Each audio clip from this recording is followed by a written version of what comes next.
গাজীপুর মহানগর জাতীয়তাবাদী কর্মজীবী দলের উদ্যোগে গাজীপুরের গাছা ও টঙ্গী এলাকায় বিএনপি মনোনীত প্রার্থী এম মঞ্জুরুল করিম রনির পক্ষে নির্বাচনী প্রচারণা ও লিফলেট বিতরণ করা হয়েছে।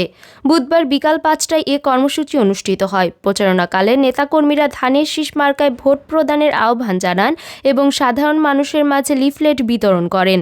এ সময় উপস্থিত ছিলেন গাজীপুর মহানগর জাতীয়তাবাদী কর্মজীবী দলের প্রতিষ্ঠাতা সভাপতি মোহাম্মদ আইয়ুব খান, কার্যকরী সভাপতি মোহাম্মদ মনিরুজ্জামান, সাংগঠনিক সম্পাদক মোহাম্মদ আনোয়ার হোসেন।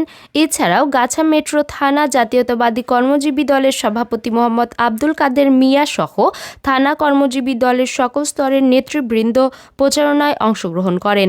নেতৃবৃন্দ বলেন, দেশের গণতন্ত্র পুনরুত্থান ও জনগণের ভোটাধিকার ফিরিয়ে আনতে ধানের শীষের বিকল্প নেই।